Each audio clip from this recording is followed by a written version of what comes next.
So, I wanted to make this because, well, there's something really important I need you to understand. And honestly, I haven't always had the right words to say it out loud. I'm really hoping this will help.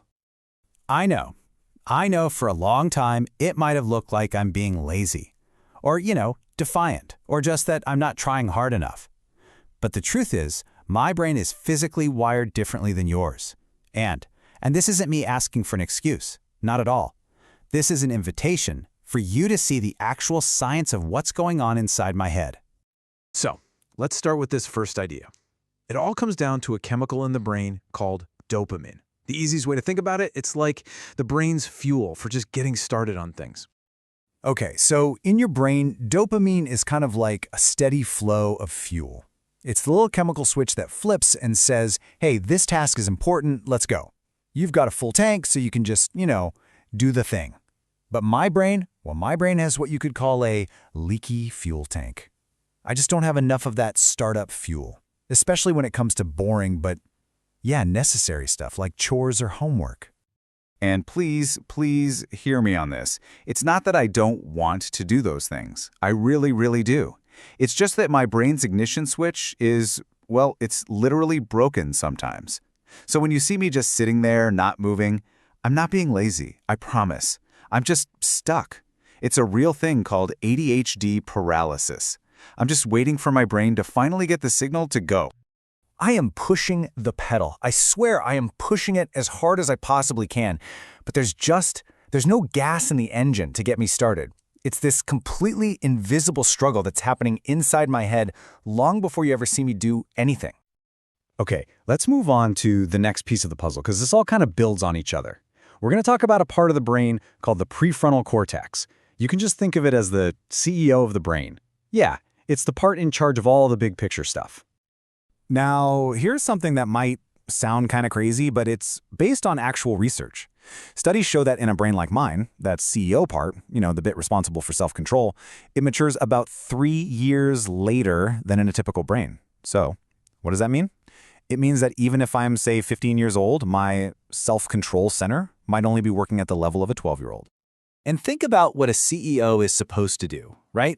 Their job is to plan projects, organize tasks, control impulses, and, remember where the heck you put your keys. So, when I blurt something out without thinking, or I can't find my shoes for the 10th time this week, it's not because I'm trying to be defiant or because I'm careless. It's because my internal CEO is seriously understaffed. It's like they haven't even been fully hired yet. So when you see me struggling with these things, please just try to remember this. I'm often reacting with a brain that is physically younger than my actual age would make you think. Okay, third thing, and this one's big. Have you ever felt like I'm being, overly dramatic about noise or other sensations? Let's talk about why everything can feel so incredibly loud for me. Most brains have this amazing built-in filter. It just automatically mutes background stuff, like the hum of the fridge or even the sound of someone chewing. My brain, it doesn't have that filter.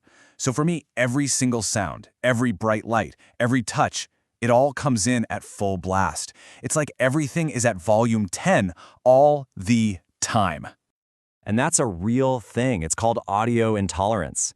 So when I snap because someone is breathing too loudly or chewing, it's not because I'm trying to be mean. I swear it's not.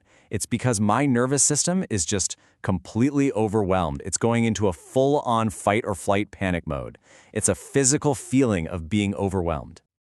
Honestly, it feels like my brain is just screaming all the time, and I can't find the mute button. I just can't find it. And it is so exhausting to live with that level of sensory noise day in and day out. Okay, so this all brings us to the most important part of this whole thing. Everything I've said, it's all to explain one simple idea. So many of my struggles are a can't, not a won't. So, what does support really look like then? Think about it this way.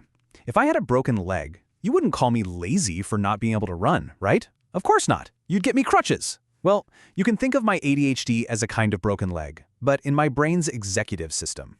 It just needs tools and support to function in a world that wasn't really built for it. So all those things, my timers, the alarms on my phone, the really strict routines I need to have, my planners, even my own weird, unique ways of doing things, they aren't cheats, they aren't excuses, they are my crutches. They are the essential tools that literally help me walk through my day. I really, really need you to know that I am trying. I am trying so hard. In fact, most days it feels like I'm trying twice as hard as everyone else just to stay at the starting line with them. It's a completely invisible effort, but it's real, and it takes everything I have. And really, that's what this all comes down to. I don't need you to fix me, because I'm not broken. I just need you to understand me. I need you on my team. I need you to see the why behind the what. I love you so much, and I really, really want us to be on the same team. My hope is that now that you have a little more insight into the actual science of my brain, maybe we can stop fighting against the symptoms and start building some bridges of understanding together. What do you think? Can we try?